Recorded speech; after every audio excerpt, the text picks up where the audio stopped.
आइए, सुनिए, देखिए, समझिए सनातन सत्य। जैसी दृष्टि वैसी सृष्टि, दृष्टि विज्ञान। कुदरत, कुदरती रचना एवं कुदरत के कानून से शाश्वत सुख की प्राप्ति। जोधपुर के परम पूज्य महात्मा उपासक प्रोफेसर डॉक्टर सोहन राज तातेड़ के निर्देशन में सनातन सत्य। जैसी दृष्टि वैसी सृष्टि, दृष्टि विज्ञान।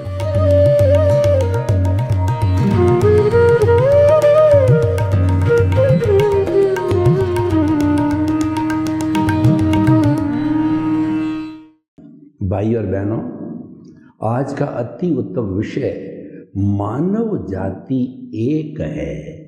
पूरे विश्व के अंदर 7.8 अरब की जनसंख्या है।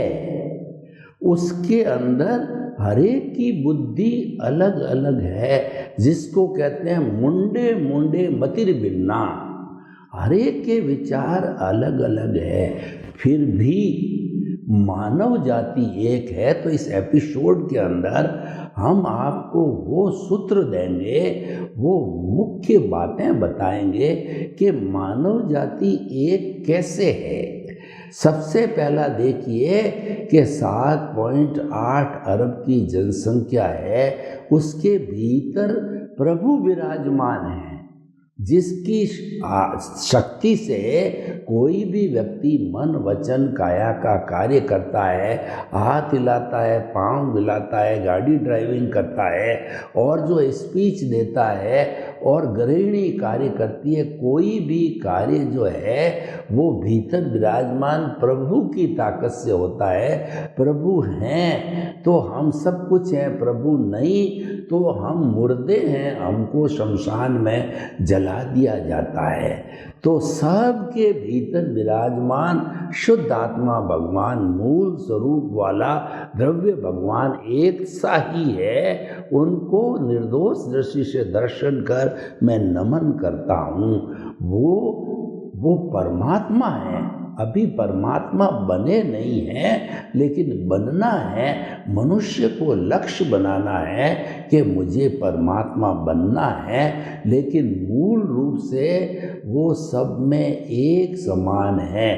तो बाहर जो अंतर दिखाई देता है, कोई मोटा है, कोई पतला है, किसी की जो है आँख गड़बड़ है, किसी का हाथ गड़बड़ है और अलग अलग तरह के लोग होते हैं, तो वो कारण अपने अपने कर्मों का प्रारब्ध और उदय है। क्योंकि हर जो है वो हमारी शुद्ध आत्मा भगवान है, उससे जो भाव सत्ता निकलती है, भाव निकलते हैं, वो भाव हर एक अलग अलग तरीके से डालता है, वो ही कर्मों का सृजन करता है। और जो भाव है वही बीज का वपन करता है, जो कि अगले जन्म के अंदर पौधे का रूप ले लेता है, यानी वो फल देता है। इस जन्म में बीज डाला जाता है भाव शक्ति से, और अगले जन्म के अंदर वो परिणाम देता है, फ्रूट्स देता है, रिजल्ट्स देता है।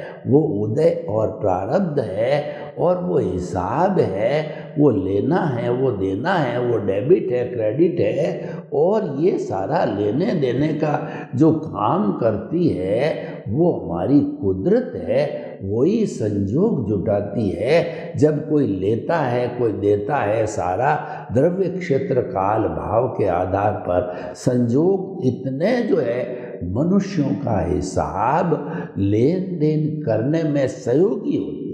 लेन देन होता तो उनकी बुक्स के अनुसार, यानी जैसा उनका उपादान है पिछले जन्म का, उसके अंदर लेन देन के अंदर वो फेयर नहीं कर सकती। लेकिन जो उसके लिए संजोग होते हैं कि उन संजोग को जुटाती है कुदरत।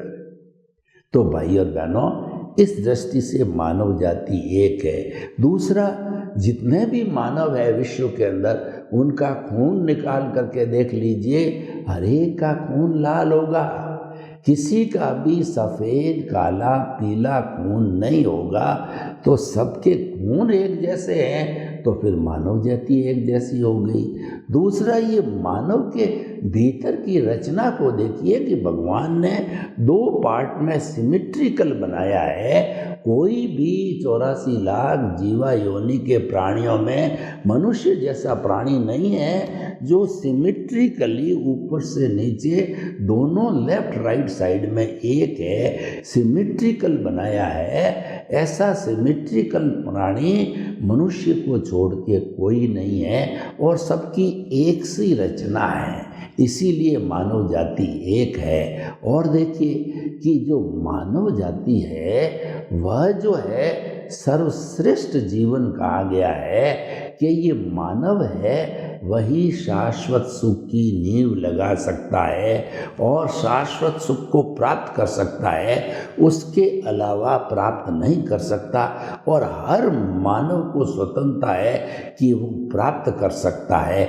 ऐसा नहीं है कि उसमें रिजर्वेशन है कि उस जाति के, उस धर्म के और उस प्रदेश के और उस भाषा के, उस जो है जेंडर के लोग जो है मुक्ति को या शाश्वत सुख को प्राप्त करेंगे, ऐसा नहीं है।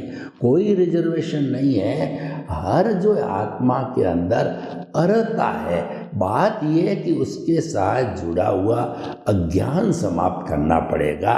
इसीलिए जो हर मानव के लिए एक ही सूत्र है कि अज्ञान का नाश ही सच्चा नाश है, अज्ञान का त्याग ही सच्चा त्याग है। आप अज्ञान का त्याग कर लोगे तो आप मानव से ईश्वर बन जाओगे और आपको क्या लाभ होगा? आपको ऐसा सुख मिलेगा कि जिसके बाद कोई दुख आता ही नहीं।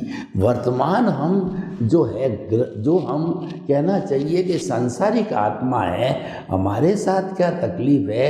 एक तो हमारे शरीर है, इसमें दुख होता है, दर्द होता है और जो है परिवार का वगैरह कितने टेंशन आते हैं। इसीलिए ग्रस्त जीवन को तपोवन कहा गया है। सबसे ज़्यादा परीक्षा चारों आश्रम में ग्रस्त आश्रम की होती है। क्यों? यहाँ व्यक्ति को बहुत एडजस्टमेंट करना पड़ता है, बहुत सहनशील बनना पड़ता है, बहुत बड़े त्याग करने पड़ते हैं। तो इसी कारण ही तो ये शाश्वत सुख को प्राप्त कर सकता है, मुक्ति जा सकता है। जो व्यक्ति ज़्यादा समभाव की साधना करेगा, ज़्यादा जो है वो समता की साधना करेगा, ज़्यादा कष्ट सहिष्णु बनेगा, ज़्यादा सहनशील बनेगा, वो ही जल्दी मुक्ति को प्राप्त करता है। क्योंकि व्यक्ति जो है समता की जो है साधना करने वाले व्यक्ति के जो कषाय है, क्रोध अहंकार माया लोभ कहिए या राग द्वेष कहिए, तो संभाव उसकी जो है प्रतिरोधात्मक शक्ति है। देखिए हमारे शरीर को लीजिए कि हमारे ब्लड के अंदर आरबीसी और डब्ल्यूबीसी है। आरबीसी जो है ब्लड को जो है कहना चाहिए कि ये जो है रेड बनाती है और साथ साथ में ये ऑक्सीजन वगैरह लेकर के खुराक लेती है और हर कोशिका तक ब्लड पहुंचता है और हर कोशिका को खुराक मिलती है। और उसमें बहुत लिमिटेड संख्या के अंदर ब्लड के अंदर डब्ल्यूबीसी होते हैं, वाइट ब्लड सेल्स होते हैं, जिसकी अधिकतम उम्र 90 डेज तक की होती है। इनको लड़ाकू विमान कहा गया है कि जो बाहर से जो है जर्म आया, कोरोना जैसा जर्म आ गया या और कई तरह के जर्म्स होते हैं, वो हमारे ब्लड में एंट्री लेते हैं, तो ये लड़ाकू विमान उन पर झपटते हैं और ये लड़ाकू जो सोल्जर है उन पे झपट करके और उनको खा जाते हैं, उनको समाप्त कर लेते हैं। लेकिन इस तरह से लड़ते लड़ते उनकी उम्र बहुत कम है, तो कम उम्र में तो डब्ल्यूबीसी बनती रहती है, लेकिन जो जो शरीर शिथिल पड़ता है, उम्र बढ़ती जाती है, त्यों त्यों WCB यानी प्रतिरोधात्मक शक्ति है वह भी घटती जाती है। एक जवान युवक है जो 20-21 साल का है, उसकी WBC या प्रतिरोधात्मक शक्ति हाईएस्ट होती है और धीरे धीरे कम होती जाती है। जिसकी प्रतिरोधात्मक शक्ति अच्छी होती है उसके ऊपर कोई रोग हमला नहीं कर सकता है। तो इसीलिए जो हमारा मानव जाति का है उसके अंदर हमारे को जो है ये सोल्जर्स मिलते हैं। और देखिए कि हमारा जो मनुष्य का ये जो शरीर है, हर मनुष्य के शरीर के अंदर 60 खरब कोशिकाएं होती है और वो होमोस्टैटिक रूल से काम करती है, कुदरत के कानून से काम करती है और कुदरत के अधीन कार्य करती है, कुदरती रचना के अनुसार चलती है।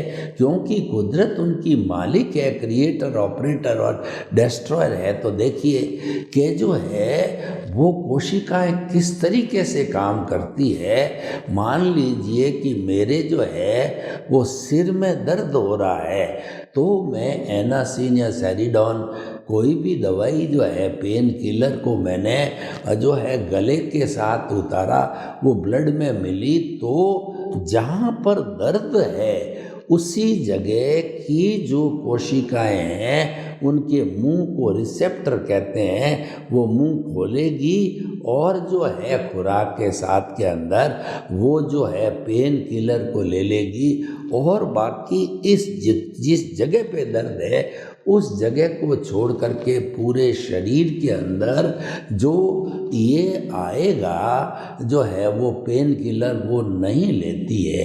तो होमोस्टैटिक इस रूल से 60 खरब कोशिकाएं वो एक साथ वर्क करके शरीर को स्वस्थ रखती है। तो आगमकार कहते हैं कि जो इस विश्व की जो जनसंख्या 7.8 अरब की है, जो कि 60 खरब की तुलना में बहुत कम है, तो वे एक साथ शांतिपूर्ण सहवास करती है ये कोशिकाएं।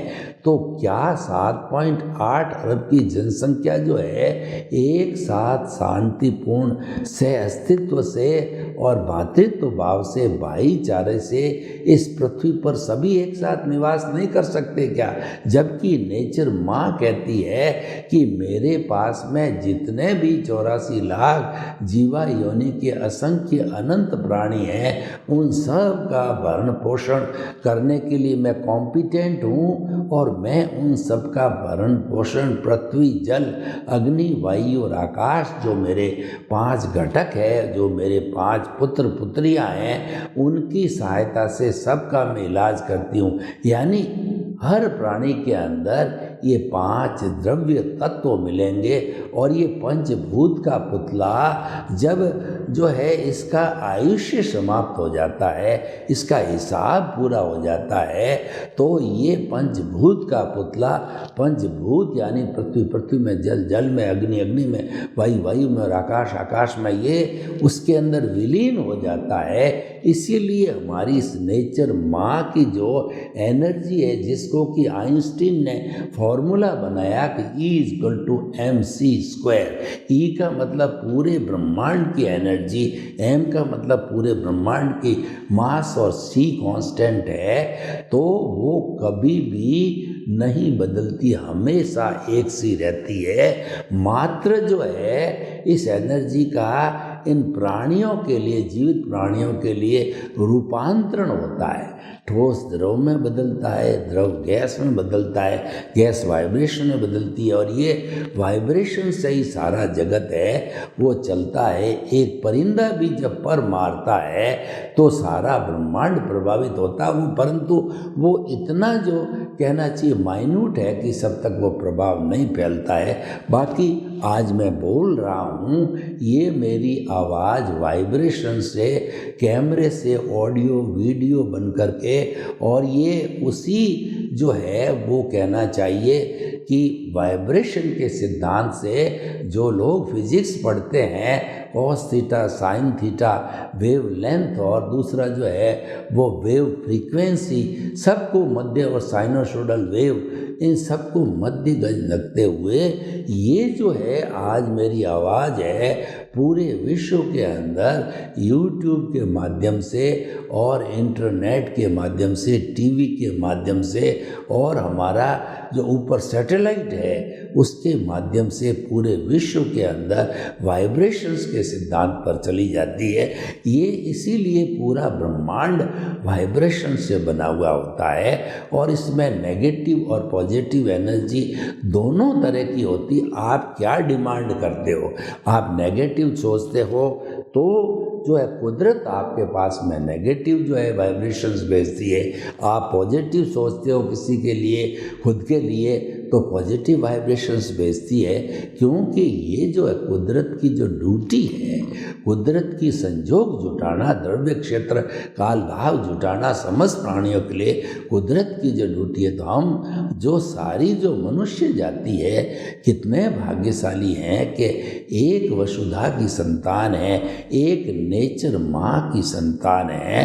तो इसीलिए मानव जाति तो एक ही हो गई, एक माँ की संतान, भाई भाई है तो पूरी जाति एक हो गई है।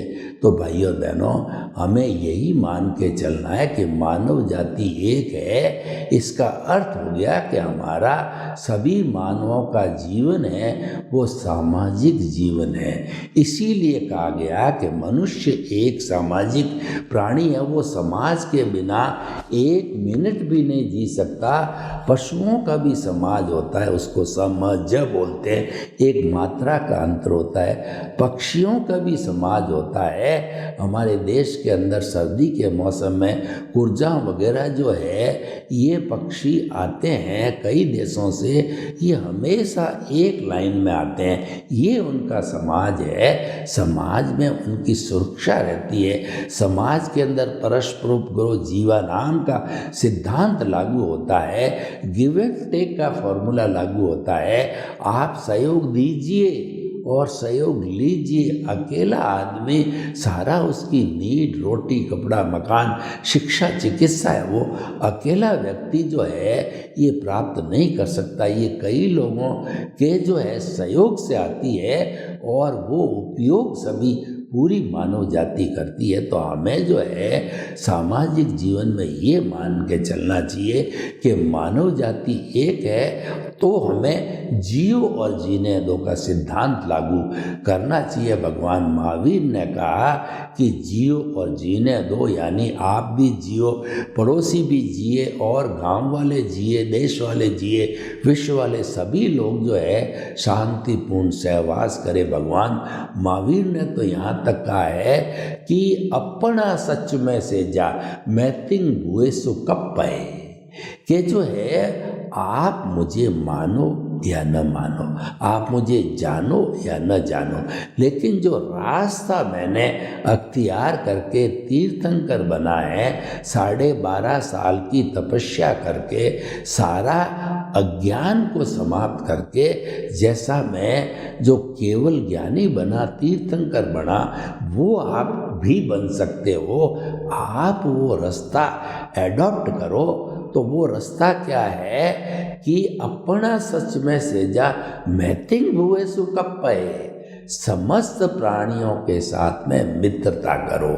मानव के साथ तो मानव के साथ तो दोस्ती करनी ही है, लेकिन समस्त प्राणी जो विश्व के 84 लाख जीवा योनि है, उन सबको अभय दान दो कि मेरी आवश्यकता है इतने पानी की है, और इतनी जमीन की है, इतनी अग्नि की है, इतनी वायु की है, और इतनी आकाश की है। उसके अलावा जो है मैं आप मेरी तरफ से निश्चिंत रहें कि मैं अतिरिक्त हिंसा, मेरी नीड के अलावा जो है ग्रीड के लिए हिंसा नहीं करूँगा। तो कहने का अर्थ ये है कि मानव जाति का निभाव कब होगा। हमने ये तो कह दिया कि मानव जाति एक है, लेकिन सबका निभाव होने के लिए, सबको शांतिपूर्ण अपना अस्तित्व जीने के लिए, तो पहली बात यह है कि आप किसी भी जीवित प्राणी के अस्तित्व को अस्वीकार मत करो। अगर आप कहते हो कि जो है इसका अस्तित्व है ही नहीं, आप उसको मार देते हो, किसी के अस्तित्व को अस्वीकार करते हो, यानी आप अपने अस्तित्व को अस्वीकार करते हो। इसका अर्थ यह है कि आप जो है एक मुर्दे बन गए हो, आपका कोई अस्तित्व नहीं, और आप दूसरे जो है किसी भी प्राणी का अस्तित्व स्वीकार करते हो तो आप हिंसा नहीं करोगे, आप चिंतन करने लग जाओगे कि जो व्यवहार मुझे अच्छा नहीं लगता है वह मुझे किसी भी मानव के साथ में नहीं करना चाहिए। ये एक मानव जाति एक का सिद्धांत बन गया। तो भाई और बहनों, हमें जो है हमेशा वसुधैव कुटुंबकम की अवधारणा का पालन करना चाहिए और परस्पर जीवानाम के आधार पे मानव जाति एक रहना चाहिए। कुल मिलाकर के कहने का अर्थ यह है कि मनुष्य जो है इस पूरे ब्रह्मांड की मानव जाति की जो है एक इकाई है। सुधरे व्यक्ति समाज, व्यक्ति से राष्ट्र स्वयं सुधरेगा। हमें मनुष्य को सुधारना है। मनुष्य कब सुधरेगा कि simple living and high thinking, अपनी जो कोई नीड है वो अलाउ करती है नेचर, वो समाज अलाउ करता है, और उस नीड का आप पूरा उपयोग नहीं करते हो तो भी आप कायर हो। हमारी जो आश्रम व्यवस्था है जिसके अंदर गृहस्थ जीवन है, तपोवन कहलाता है, उसके अंदर अगर आपके बाल बच्चे हो गए हैं, माता पिता है, उनका भरण पोषण किए बिना आप उनको भगवान भरोसे छोड़ते हो तो ये कायरता है, ये अज्ञान है और ये आपकी ड्यूटी नहीं है। तो हमको यह भी पालन करना है और ग्रीड को भी स्थान नहीं देना है कि आपकी रोटी, कपड़ा, मकान, शिक्षा, चिकित्सा जितनी आवश्यकताएं आनंद से पूर्ति हो गई, उसके बाद आपको अतिरिक्त जो है हमारे ये जो घटक है पृथ्वी, जल, अग्नि, वायु और आकाश, उसका दोहन नहीं करना है। वो दोहन करने का अर्थ ये हुआ कि हम ग्रीड के अंदर हम जो है परिग्रही हैं और अतिरिक्त संग्रह कर रहे हैं, हम लोभी हैं, लालची हैं। तो इसीलिए ही हमारे मानव जाति के अंदर एक सिद्धांत बना कि मानव सेवा ईश्वर, नर सेवा नारायण सेवा है। यानी कि किसी नर की सेवा करते हो, अगर वो लूला, लंगड़ा, अपाहिज, मूक, बधिर, अनाथ, विधवा है, उसका आप सहयोग करते हैं क्योंकि वो अभावग्रस्त है, उसका आप तन से, मन से, धन से सहयोग करते हैं तो वो आपके सेवा के अकाउंट के अंदर जाता है। हमारी संस्कृति ने सेवा का बहुत बड़ा उच्च स्थान दिया है कि जो लोग समाज की सेवा करते हैं वो अमर हो जाते हैं।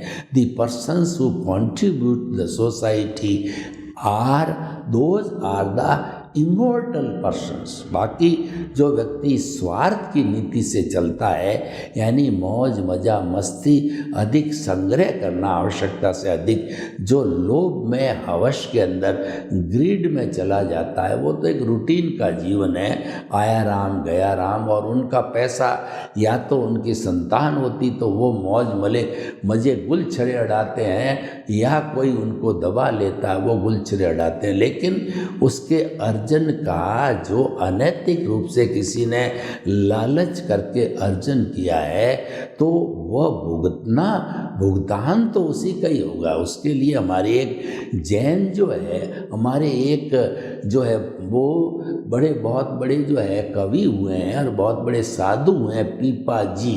उन्होंने कहा है, पीपा पाप न कीजिए, अड़गो रहीजे आप, और करने जासी आपरी, और कुण बेटो कुण बाप। मान लिया हम कुटुंब वाले हैं, बेटा है, बाप है, लेकिन उसको बेटे को पैरों पर खड़ा करना, सुसंस्कार देना, अच्छा कमाने लग जाए, इतनी तो माता पिता की ड्यूटी है। पर आपने अथाह संपत्ति अपनी संतान के लिए कमाई है तो वो झगड़े की जड़ हो जाएगी।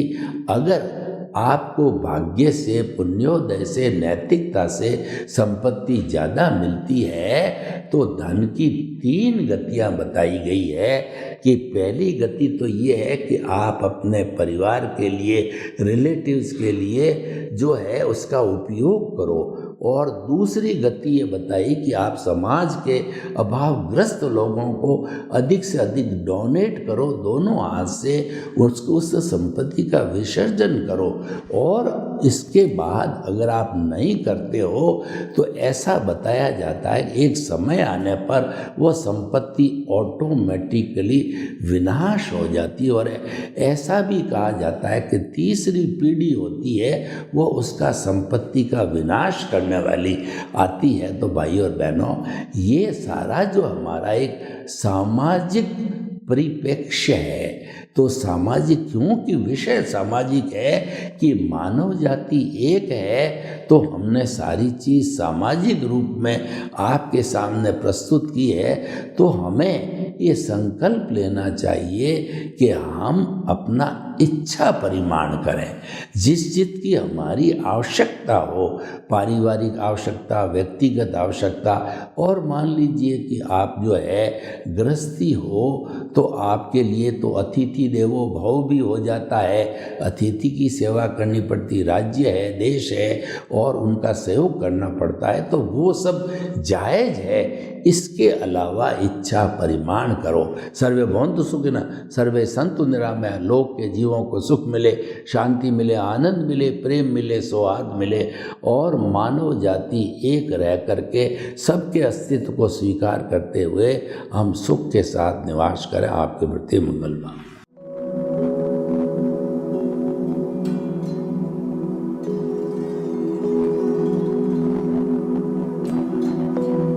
एक ऐसा अंतर्राष्ट्रीय ख्याति प्राप्त मानव जो गुरु प्रेरणा से पिछले 20 वर्षों से वानप्रस्थ जीवन जीते हुए 24 घंटे मानवता की सेवा में संलग्न है। एक ऐसा मानव जो अभी राष्ट्रीय, अंतर्राष्ट्रीय टीवी चैनलों पर 7,500 एपिसोड के माध्यम से सनातन सत्य, आत्मविज्ञान एवं पुनरुत्थान, व्यवहार एवं निश्चय जगत के जीवनोपयोगी विषयों पर हृदय स्पर्शी प्रवचन कर चुका है। उस मानव का नाम है महात्मा उपासक प्रोफेसर डॉक्टर सोहन राज तातेड़।